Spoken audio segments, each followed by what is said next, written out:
Avant la pause, on vous parlait de Amazon qui a annoncé la suppression de 16 000 postes dans le monde.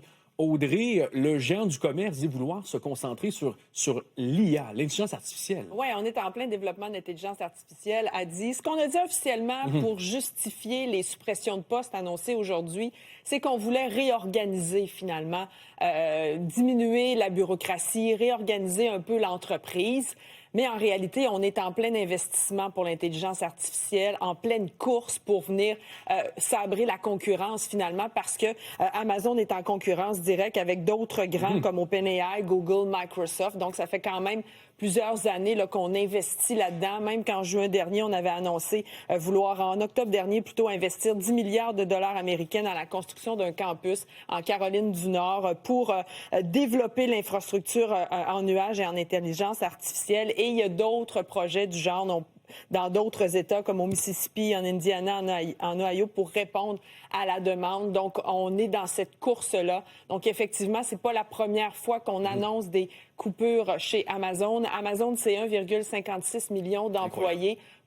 C'est pas la première vague de suppression. Je le disais, on va regarder ensemble parce qu'il y en a eu plusieurs.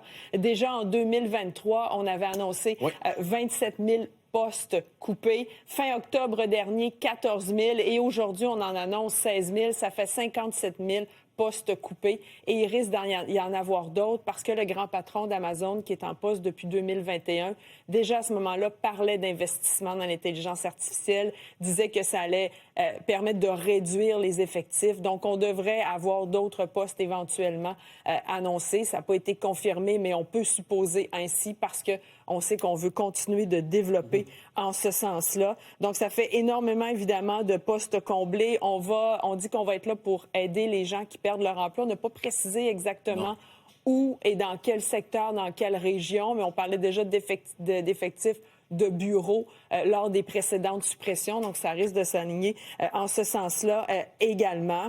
Maintenant, il y a UPS aussi qui a annoncé qu'il allait supprimer jusqu'à 30 000 postes opérationnels au courant de l'année. Donc, ça se poursuit, ces vagues de suppression pour ce qui est d'Amazon. Entre autres, ça a eu une petite incidence sur l'action d'Amazon aujourd'hui, d'ailleurs, là, qui risque de se clôturer dans le rouge. 16 000 emplois perdus, possiblement autant de travailleurs et de familles touchés par cette nouvelle. Merci beaucoup, Audrey. Plaisir.